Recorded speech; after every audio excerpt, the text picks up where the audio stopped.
welcome back to yet another episode of our channel Law Point, and this is me, Praseena Elizabeth Joseph here. A deterrent is always required to keep the society in check, and that's why we have law and order in place, otherwise there would have been utter chaos all around. The topic of defamation is no different. To speak more about this, we have Supreme Court of India's advocate on record, Mrs. Praseena Elizabeth Joseph, to explain different punishment laws under defamation.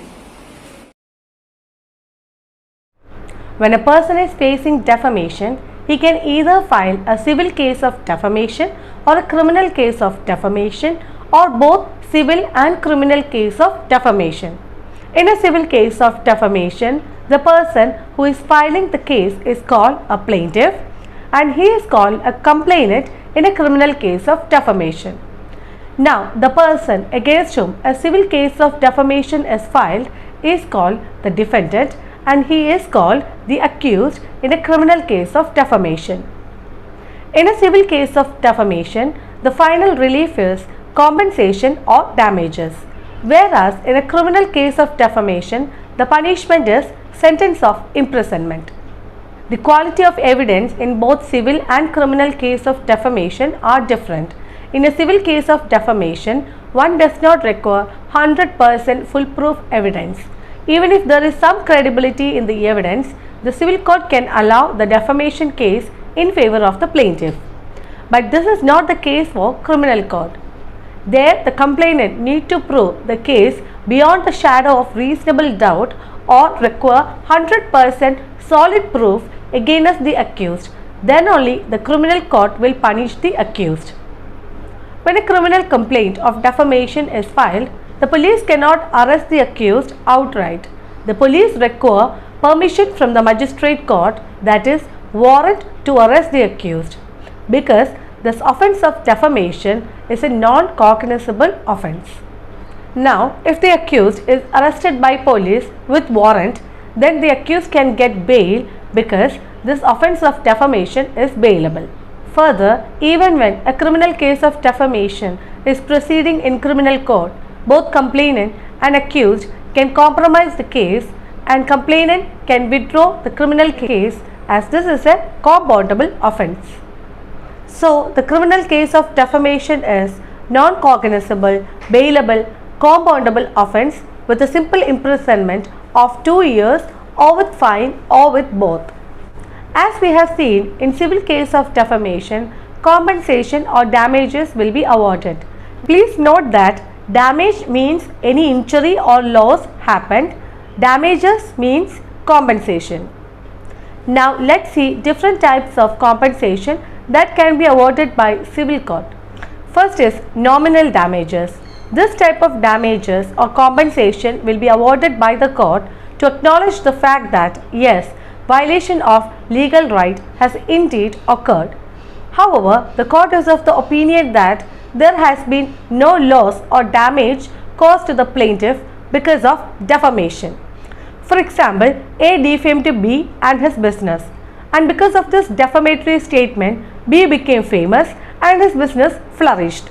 In this case, there is a clear case of defamation. However, there is no actual loss happened to the plaintiff. Here, legal right is violated, but it did not result in financial or other losses. Second is compensatory damages. In contrast to nominal damages, this type of compensation is awarded by the court to compensate the plaintiff for any actual or substantial loss occurred to him due to defamation. The objective of this compensation is to restore the plaintiff as nearly as possible to the position he or she would have been in had the defamatory statement not taken place. For example, compensation to reimburse medical cost, job loss, loss of income, etc. Third one is aggravated damages. This type of compensation are awarded by the court when the person who suffers defamation is an important public figure, because of which the defamation done by the defendant has a greater negative impact as opposed to a common man being subjected to defamation. The goal is to make good the deprivation such as loss of reputation, humiliation, mental distress, etc. Fourth one is exemplary or punitive damages. This kind of compensation are awarded in order to punish the defendant and to make an example out of him or her.